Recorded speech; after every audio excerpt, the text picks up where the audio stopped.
Hello, all, and welcome to the Bloody Good Time podcast, where I rant about old horror properties and tell you, intrepid viewer, why you should care. Tonight, we're looking at a beloved trailblazer in the slasher genre, one of the gory greats from yesteryear. Stay tuned, viewer. Recently, I've begun to take an interest in the horror genre. People who know me would call this an understatement. The 20th century had a lot to offer me, from Stephen King to H.P. Lovecraft to Clive Barker, and amidst this bizarre spiral, I found myself drawn toward the slasher subgenre, the stuff of gratuitous violence and imposing villains. It tends to be received more as schlock than art, and when you see how often sequels get pimped out for these movies, I have a hard time disputing that. But, at the same time, it's frankly refreshing how honest they are. You come to see a spectacle of gore, and that's what they deliver. With enough franchise milking, there's diminishing returns on quality. But in those debut entries, you can really see a director's particular vision, translated straight from their nightmares to ours. And that brings me to Texas Chainsaw Massacre, or The Texas note the space, Saw Massacre. Weird title, isn't it? Anyways, we're looking at old cinema tonight, older than Jaws. This is a primordial ooze from which later slashers like Halloween or Friday the 13th would iterate upon. But almost 50 years out from its original release, does the Texas Chainsaw Massacre hold up? The answer to that question is a resounding absolutely.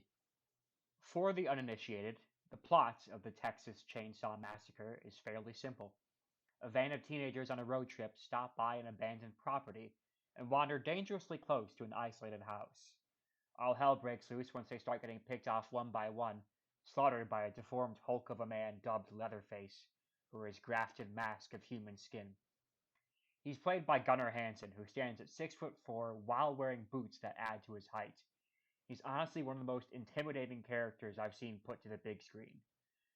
The whole movie runs with the theme of cattle. Leatherface is a butcher and he treats his victims like livestock, using the tools and methods associated with that particular trade. It's simple but chilling. It taps into that primal human fear of being considered prey. And honestly, with a title as blunt as The Texas Chainsaw Massacre, I was surprised to find what really works about this movie is the atmosphere.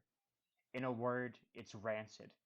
You can almost feel the sticky summer heat the movie captures, the way the day is shot so uncomfortably bright, or better yet, imagining the overpowering smell of meat left out in the sun.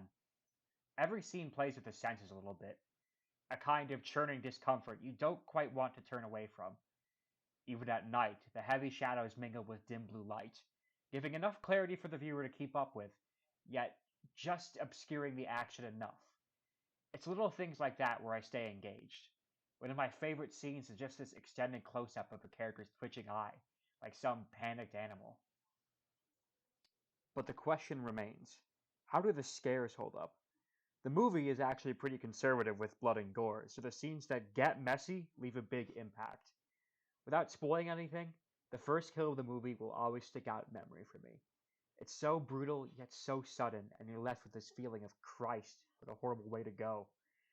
There's a human element to Gunnar Hansen's portrayal of Leatherface. Not a stone-cold murderer like Michael Myers, but a stressed, erratic recluse whose outbursts are deadly. You get the impression that he's just conditioned to violence as a response to fear beaten into him. And that might just be scarier than a villain who's actively malicious. In Leatherface's warped mind, you're either meat or a threat to his peaceful life. Suffice it to say, not somebody you'd want to run into in the countryside. Today, the Texas Chainsaw Massacre isn't as talked about as other slasher flicks, but it deserves to be. Its loud parts are quiet, and its quiet parts are loud, all coming together into this macabre meat pie of a movie. Instant classic, for sure.